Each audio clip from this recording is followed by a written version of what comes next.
human beings who have dared to look into, and the gods and the teachers point out to the darkness that is there. They don't give you recipes to escape from it. They say, look at it. The answers must come from you. A real teacher, if there is one, will free you from himself.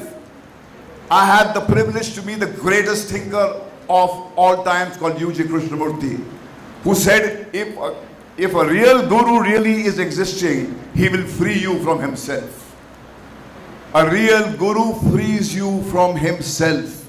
In this great country of ours, when the Shishya outdistanced the Guru would touch the Shishya's feet and say, "Tune mujhe mukt kar diya. My purpose has been solved." That parampara of keeping the Shishya on his feet is a repulsive, grotesque system. When the Shishya outshines and outdistances the Guru dances with joy and says, "I have fulfilled my purpose in life." The children of today will outdistance us, and if they don't, the responsibility is ours. We have failed them, because they are the hands of tomorrow. They are the voice of life. The mess that has been created in this world has been created by us. Let us be decorous enough to own up our responsibilities. Let them sing their song as they choose to at our children with certain amount of respect. Is it possible to educate our children without robbing them of their innocence? We are continuously imposing our likes and dislikes on people. Our political ideologies, our religious ideologies, our artistic ideologies we impose on our children. And if they don't like it, you penalize them. Institutions do that. Nations do that. Governments do that. I want to remind you of only one thing. It's those who have dared to step out of the stream of conformity have written the next line of the new chapter. The new chapter of life will be written by people who have the guts to step out of it and look at the reality that is staring at you. There is a great writing that I have sourced from one of the greatest thinkers of the 20th century.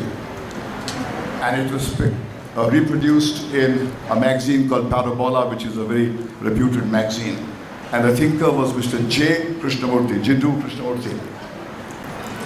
The note is, he says, all great civilizations have been founded on teachers, not on engineers and technicians. The technician and the engineer is absolutely necessary, but those who awaken moral and ethical intelligence are obviously of primary importance.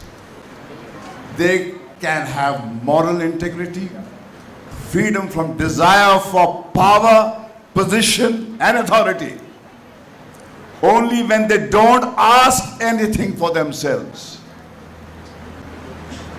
When they are beyond and above society and are not under the controls of governments, and when they are free from the compulsion of social action, which is always according to some pattern, the change will happen.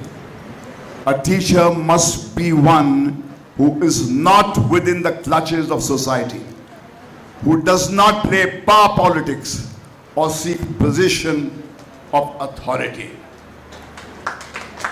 जब शिक्षक राजा का गुलाम बन जाता है, उसका कुत्ता बन जाता है, that is when society is doomed. That's why kings were frightened of fakirs, because the fakir sat outside. He did not become a part of that entire power structure. I think what we need in the education system are those teachers of the yesteryears who did not seek anything from themselves, because they felt privileged that life was whispering to them something which they were obliged to hand over to the younger generation. And when they did that, they did not claim that they were the creators of whatever they had inhaled, because they were just instruments. They were just mirrors who were reflecting the light of that unexplainable power called divinity. And I think that's what we need to inculcate into teachers. The time has come for the educator to be educated. The old narratives have crumbled. The world is falling apart. You need a new narrative to keep mankind together. It's not going to happen by seminars and wishful thinking. The past is dead. The future is not here. We must have the courage to look at the now, and only when you confront the now, the answers will come from the now. And the generation here and now has to be made partners. They can't walk behind us. We shouldn't walk ahead of them. They must walk with us side by side, because either we make it together or none of us makes it. Thank you for calling me. It's been a privilege to be in this great city. It's always here that something gets ignited. And as KK says, maybe I have some mystical connection with Kashi. Thank you, Kashi.